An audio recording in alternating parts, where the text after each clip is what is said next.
ole tuna chuanin poisa hlona games ti mayang all samma to ka khel dan hi a atira in ka referral quota in register khan cheng somnga emo somruk verte vanai do chuan somruk verte indonga te chuanin hei ki po hi ka khel tran ve chauta poisa engma kala depositing kala invest lo ta hei hemi games hi ni ta a hei atir chung kai po cheng somnga chau ka nei ta ni hei tuna chuanin engma deposit kala nei lo ta hei cash a hen in taila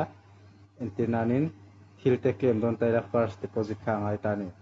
masek engma hei kala invest lo bang khan engma hei kala claim thelo ta asan chu kala withdraw big che lo ba chen khat thianin an withdraw na sa to a sam khate mo ti vel te ani ma chu ko withdraw lo bang ka te hei tuna hen cheng somnga ka nei a chuan tu ama khan cheng somnga ka nei a tuna chuanin cheng za le somli panga le point pasari ka nei to ta chuan hemi hi a thareu mai a hei nakina a khel dan zandar som emo som pakhat vela ka ron live anga lo endonia a khel dan hei hetami thil dang hi chu khel bok lo ta heta crack hei aviator games type do lampang chi hengau hi ka khel thin ta hei tian entirnarin hei tuna hen huan deposit khuin hunga khu cheng za sari ten deposit a sang khat zanga ti ten ti khanan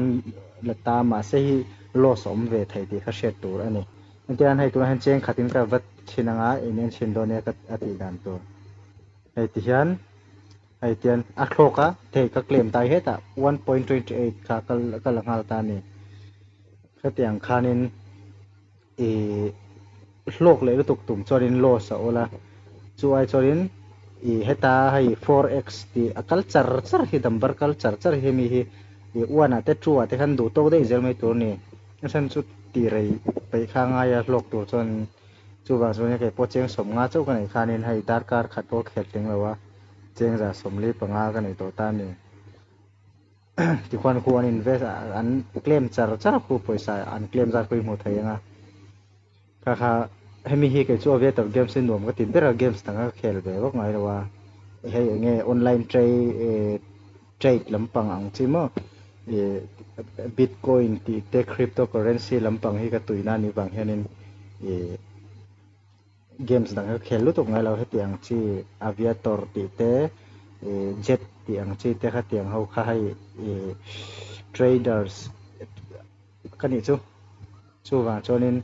hemi hi a khel dan kanin zirtir donia chonin description a khan link lo danga chumi chu description a khan link lo danga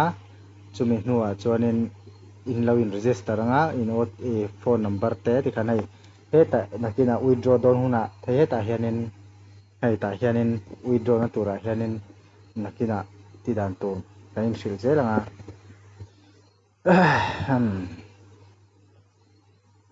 in lo khel ve don nia